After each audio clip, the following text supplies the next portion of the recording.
Good morning, Amman. It's Thursday, May 29th, and we're back with another episode of the Loving Amman show. I'm Tariq. I'm Muhammad, so let's kick things off with today's weather. It's a bit breezy today with hazy sunshine, and temperatures are a bit cooler than usual for this time of the year. That's right, the high today is around 24 Celsius, dipping to a low of 16 Celsius tonight.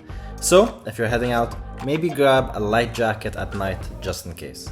Yeah, the weather is pretty nice. It's a perfect weather to enjoy the city's events without breaking a sweat. Sorry. Absolutely, it's been so hot recently. And personally, I feel like it's been hot. I've been sitting in my AC room.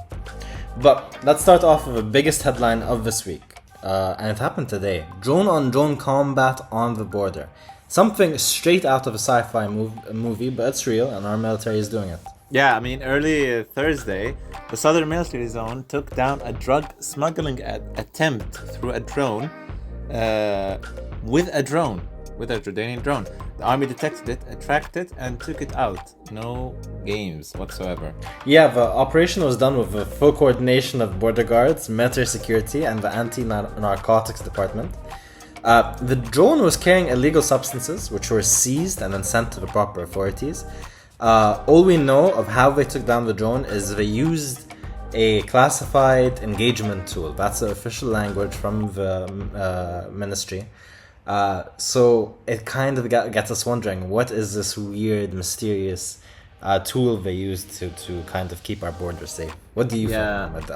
Is your Area 51? Nah, it's not that crazy. But yeah, I think they have specialized drones that only the authorities are allowed to use and are trained to use them. That cover a wide range of.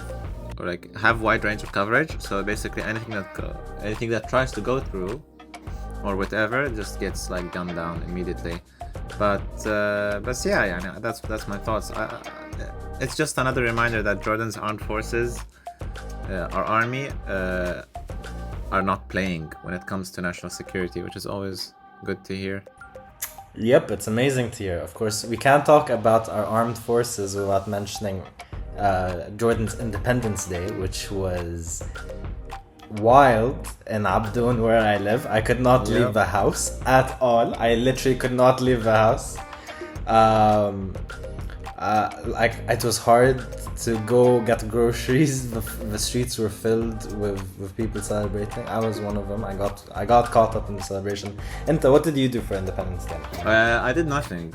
I mean, other than raising a couple of flags in my car, I did basically nothing because I'm a bit of an introverty kind of guy, so I don't like a lot of big parties, whatever, celebrations. So I just stayed home, went to my work, and then chill for the rest of the day until the traffic got a bit easier to go through. But yeah, I mean, May 25th marked the 79th Independence Day, which has been 79 years since Jordan declared independence. And yeah, like you just said, the celebrations were crazy, kinda. Okay, maybe we were a little bit introverted, but definitely our Jordanian influencers and content creators were not. Fireworks were lighting up the skies over Amman, and we saw a lot of Tahan, a lot of the big influencers, Saad Shammout, etc. all made events and were around Duwar al-Khamis, a fifth circle. That's where the hotels are, the big hotels, right? Yeah. So they're around fifth circle. And all the hotels had simultaneous firework displays, so it was absolutely crazy. And yeah, so flags were everywhere. Downtown was packed with waving red, white, and green, of course. And did you see the downtown? And I couldn't catch it. I was not to mention the celebrations in the King's Palaces. I think was it the Husainiya or with the other palace? I forgot. But they did a celebration with the Crown Prince and everyone. And but yeah, I mean, Independence Day went from official parades to spontaneous street dancing. The whole country showed up in style, and you could feel it in the pride. You could feel the pride in the air. But yeah, I mean, it was just nice all around. Yeah, we had one reel showed a group of young kids singing the national anthem on the building rooftops. But do you want to talk about the thing that's been the cute little police viral moment during the during Independence Day? Yeah, there was a video blowing up online about a sweet little kid. There was like a sweet little video of a Jordanian police officer taking a selfie with a kid. It was pretty wholesome. What do you think? It's those moments that remind you like how aware the people can be. That's why I love Independence Day the most, because the policemen and like all the government officials, like they enter the celebrations with you. Like, yeah. You know, so like They're pretty cool. Yeah.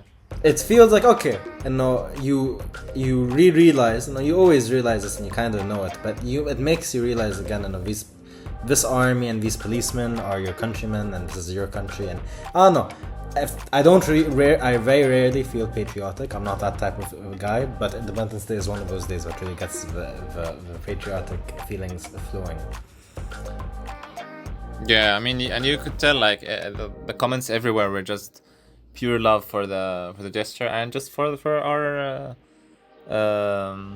الأمن تاعنا. يعني it's always nice to see our policemen and our local authorities always doing gestures like these. I mean, I even saw something else recently. There's like this policeman that took a photo with a dog. Sorry, didn't take a photo. It was taken. There was a photo of a policeman feeding a stray dog on the street that was extremely thirsty. So he would just feed his thirst with some water. It was pretty, it's pretty wholesome.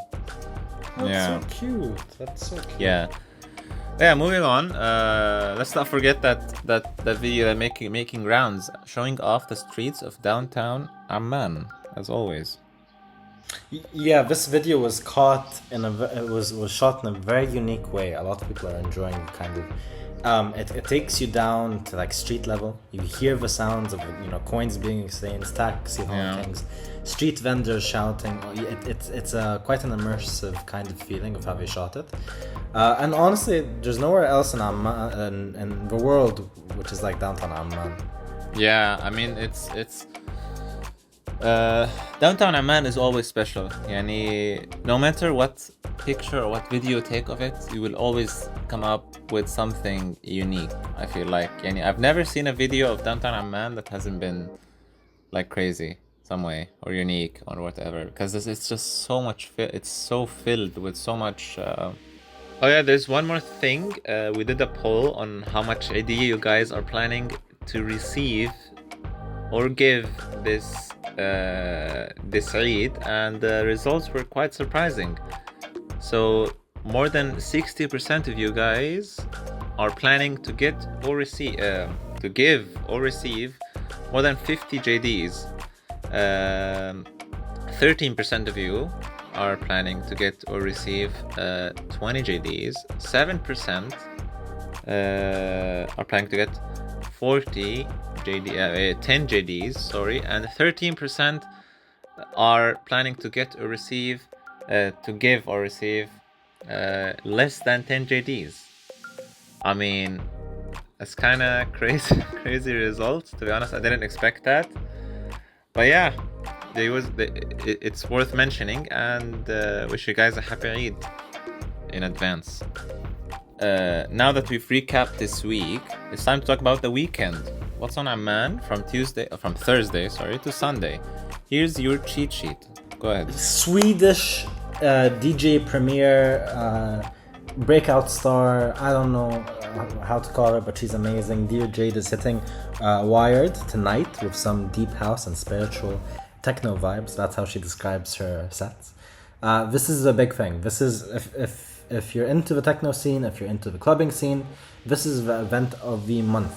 Well, other than the Petra one, but that one was like a little bit different. Anyway, if you're into immersive music journeys, don't miss it. You have to go there. Yeah, and moving on, we got Karaoke is back in town on Friday.